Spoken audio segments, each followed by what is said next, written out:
This is my mom's old piano, or at least it used to be. I've been playing street piano for over 6 years now, but my original one, it's gone. Retired, done. Which meant, if I wanted to keep my passion alive, I needed a new instrument. So I decided to take my mom's piano, give it wheels, paint it white, cover it in Linkin Park art and roll it through the streets of Dresden. Why? Because apparently I hate my back. Welcome to the Linkin Park piano.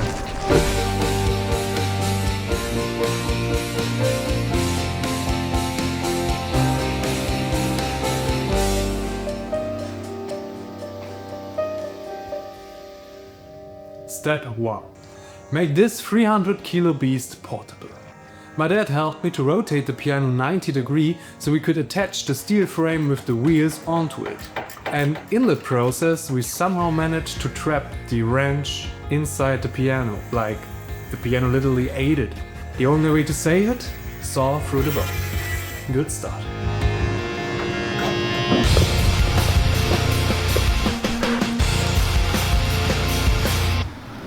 Next step, stripping off the cover. My mom had wrapped the piano in this bright red plastic foil, so I had to remove every layer of her questionable taste to get the piano blank again. Then came prep. Sanding, wiping, cleaning, basically giving the piano a spark. Next step, the paint job. First I taped off the keys and the inside of the piano, and then came the white paint. And look, I'll be honest, this was my first big DIY project, so some spots look good, others look like I gave the brush to a toddler. The coverage wasn't always perfect, there were streaks and I may or may not have left a couple fingerprints in the process, but that's the charm, right? Every little detail kind of adds up to the story, so let's just call it custom texture.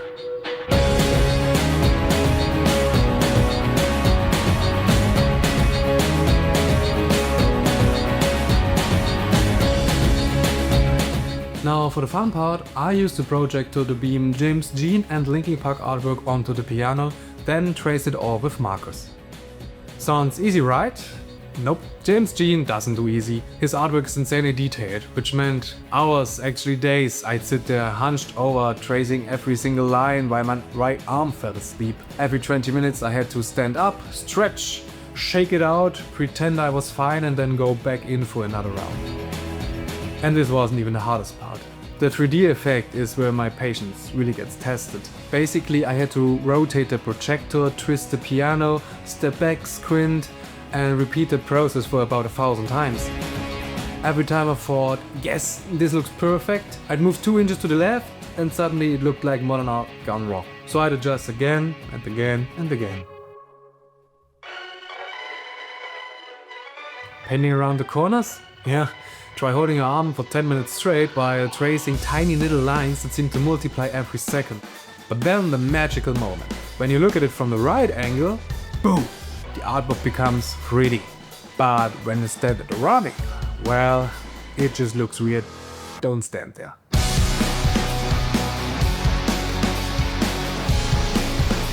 Once the artwork was done, I sealed it with a matte finish to protect it from external influences.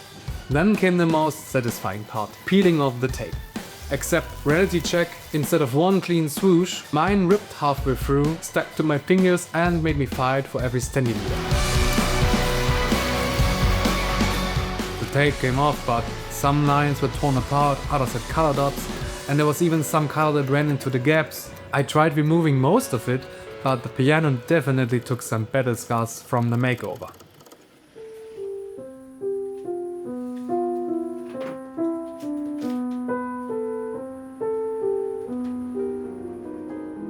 Next step, attach a holder for my folding stool, because carrying a stool and pushing a piano, that's where I draw the line. And this time I had a very special assistant, my little wonder pop.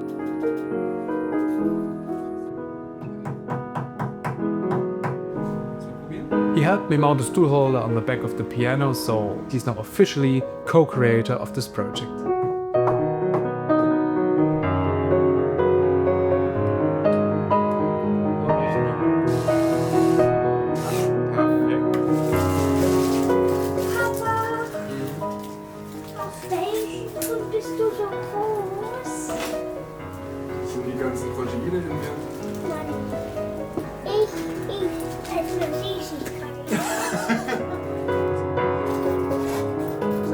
Later that day, Robert, the piano tuner, came in. He tightened strings, fixed some notes and basically made it sound like an actual instrument again. And as a little thank you, Robert got his own little space on the piano.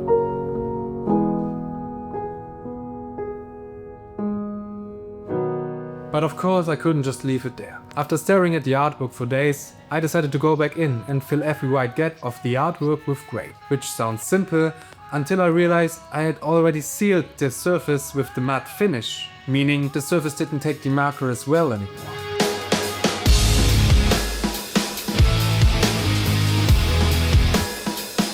So instead of smooth strokes, I had to carefully shade every spot with tiny precise lines. Then came the hardest workout of my life. Moving it. Remember those wheels? Yeah. They only help so much when you push horizontally. Luckily I wasn't alone. My neighbor Basti came to help me and together we wrestled up this beast and pushed it up a ramp to get it into his transporter.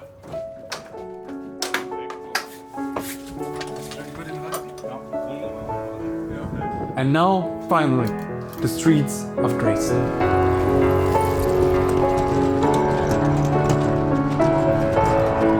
Just me, a giant rolling piano, and the dream of blasting Linkin Park to random strangers who definitely didn't ask for this. Rolling it over the cobblestones was basically its own form of cardio, with extra humiliation. But once I sat down and started playing, the people actually stopped. Some smiled, some even filmed, and some probably thought who the hell wrecks the piano in the middle of the city. But for a moment it didn't matter. It was just me, my piano, and the music that's been with me through every phase of my life.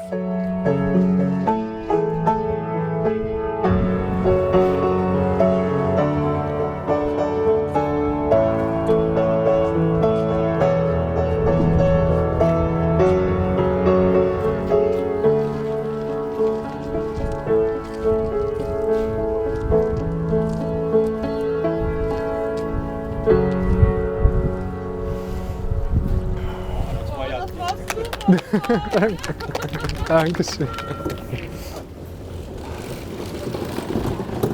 Quick fun fact about street music in Germany. Every city kind of makes up its own rules. In some cities you have to pay in order to play. In others you have to perform in front of a jury first, which already sounds stressful enough. But here in Dresden it's pretty simple. You're only allowed to play at one spot once per day. You get about 30 minutes and then you have to move on so other musicians can play there as well. Which is totally fair, but it also means I gotta spend half a day pushing a piano through the city. Should have learned ukulele or something.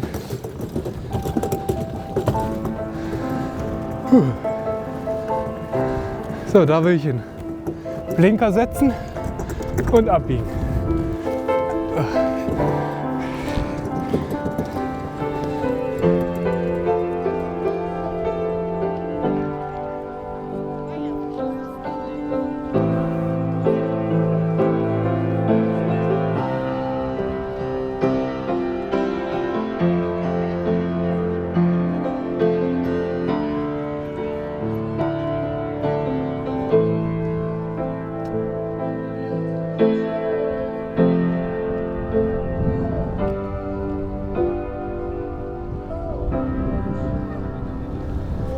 Yeah, so now we have a little problem because the places where you can play officially in Dresden are sometimes really close together. So one place is right here in front of the Verkehrsmuseum and the other place is like right next over there in front of the Frauenkirche, which is like the best place to play.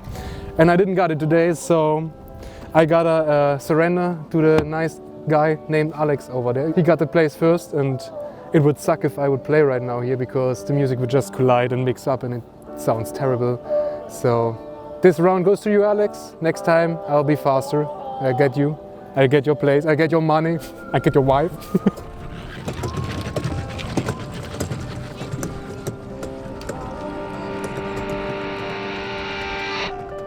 So that's the story of the Linkin Park piano. A tribute to my mom's old piano, my questionable DIY skills, and the band that basically soundtracked my entire youth. And yeah. Would I do it again? Absolutely not. But am I glad I did it? 100%. So, in the end, this will be my legacy to make Chester proud. Thank you for watching.